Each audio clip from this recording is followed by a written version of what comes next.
தற்போது கிடைத்திருக்கும் அண்மை செய்தி. அரசியல் கட்சிகளின் ரோட் ஷோக்களை முறைப்படுத்த அரசு வெளியிடப்பட்ட வழிகாட்டு நெறிமுறைகளை எதிர்த்து தவேக வழக்கு தொடர்ந்திருந்தது. இது தொடர்பான கூடுதல் விவரங்களை நமது செய்தியாளர் செந்தில்குட்டியிடம் கேட்கலாம். வணக்கம் செந்தில்குட்டி, இந்த விவகாரத்தில் சென்னை உயர்நீதிமன்றம் தமிழக அரசுக்கு என்ன உத்தரவை பிறப்பித்துள்ளது? விரிவான விவரங்களை பதிவு செய்யுங்க செந்தில்குட்டி. கரூரில் தாவேகா சார்பில் நடைபெற்ற இந்த மக்கள் சந்திப்பு நிகழ்ச்சியின் போது ஏற்பட்ட கூட்ட நெரிசல்ல சிக்கி 41 பேர் பலியாயிருந்தார்கள்.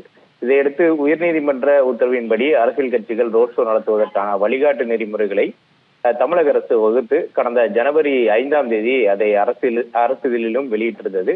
இந்த நிலையில் அரசின் வழிகாட்டு நெறிமுறைகளை ரத்து செய்ய வேண்டும் என்ற ஒரு கோரிக்கையோடு தாவேகா இணை பொதுச் செயலாளர் டிடிஆர் நிர்மல்குமார் தரப்புல சென்னை உயர்நீதிமன்றத்துல வழக்கு தாக்கல் செய்யப்பட்டிருந்தது. இந்த வழக்கு தலைமை நீதிபதி ஸ்ரீவத்சவா மற்றும் நீதிபதி அருள்முருகன் அடங்கிய அமர்வுல விசாரணைக்கு வந்தபோது தாவேகா தரப்புல பொதுக்கூட்டங்கள் நடத்துவதற்கு 30 நாட்களுக்கு முன் அனுமதி கோரி விண்ணப்பிக்க வேண்டும் என்ற விதி தன்னிச்சையாக இருப்பதாகவும், அங்கீகரிக்கப்பட்ட கட்சிகளுக்கு முன்னுரிமை அளிப்பது பாரபட்சமானது என்பதையும், அதே போல நிகழ்ச்சி பாதுகாப்பு தொடர்பாக அரசு மேற்கொள்ள வேண்டிய பொறுப்புகள் அனைத்தையும் கட்சிகள் மீது திணிப்பதாக இருப்பதாகவும், அதனால் இந்த விதிகளை வழிகாட்டு நெறிமுறைகள் அரசு வகுத்துள்ள வழிகாட்டு நெறிமுறைகளை ரத்து செய்ய வேண்டும் என்ற ஒரு கோரிக்கை அவர்கள் தரப்புல வாதமாக வைக்கப்பட்டது. அப்போது குறுக்கிட்ட தலைமை நீதிபதி, இந்த விதிகளில் என்ன தவறு உள்ளது? கரூரில் நடந்த வேதனைக்குரிய சம்பவத்தை தொடர்ந்து உயர்நீதிமன்ற உத்தரவின்படிதான் இந்த வழிகாட்டு நெறிமுறைகள் விதிகள் வகுக்கப்பட்டிருக்கிறதாக தலைமை நீதிபதி தெரிவித்தார். வருமான வரி விலக்கு பெறுவதற்காக பல கட்சிகள் காளான்கள் போல துவங்கப்படுகின்றன.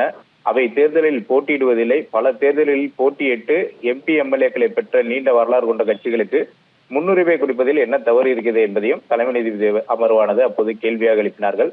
மேலும் தாவேகா எத்தனை தேர்தலில் போட்டியிட்டு இருக்கிறது என்பதையும் அப்போது தாவேகாவுக்கு ஒரு கேள்வியாக தாவேகா தரப்பு வழக்கறிஞருக்கு தலைமை நீதிபதி அமர்வானது கேள்வி எழுப்பினர். அரசு தரப்புல இந்த வழிகாட்டு நெறிமுறைகள் தாவேகா 2 கூட்டங்களை நடத்தியிருப்பதாகவும், இந்த நிதி நிபந்தனைகளின்படி 5000க்கும் மேற்பட்டோர் கலந்து கொள்ளும் கூட்டங்களுக்கு அவர்கள் 4998 பேர் பங்கேற்பார்கள் என கூறி விண்ணப்பிப்பதாகவும், ஒரே நாளில் ஒரே இடத்துக்கு பல கட்சிகள் விண்ணப்பிக்கும் போது அங்கீகரிக்கப்பட்ட கட்சிகளுக்கு முன்னுரிமை வழங்கப்படுகிறது என்பதை அவர்கள் நீதிமன்றத்துல அரசு தரப்புல ஒரு விளக்கமாக அளிக்கப்பட்டது. மேலும் பெரும்பாலான அரசியல் கட்சிகள் இந்த வழிகாட்டு விதிமுறைகளை ஏற்றுக்கொண்டிருக்கக்கூடிய நிலையில மனுதாரர் கட்சி மட்டும்தான் இது போன்ற வழக்கு தாக்கல் செய்திருந்தது. தாவேகா மட்டும்தான் இது போன்ற வழக்கு தாக்கல் செய்திருப்பதாக நீதிமன்றத்துல தெரிவிக்கப்பட்டது. இதையடுத்து இந்த வாதங்கள் அனைத்தையும் கேட்ட தலைமை நீதிபதி அமர்வானது ஆன்லைனின் விண்ணப்பங்களை பெறுவது குறித்து அரசு ஏன் பரிசீலிக்க கூடாது என ஒரு கேள்வியை எழுப்பி இது தொடர்பாக பதிலளிப்பதற்காக தாவேகாவுடைய மனு தொடர்பாகவும் 3 வாரங்கள்ல தமிழக அரசு பதிலளிக்க வேண்டும் என்று ஒரு உத்தரவை பிறப்பித்து இந்த வழக்கின் விசாரணை தலைமை நீதிபதி அமர்வானது தள்ளி வைத்திருக்கிறது.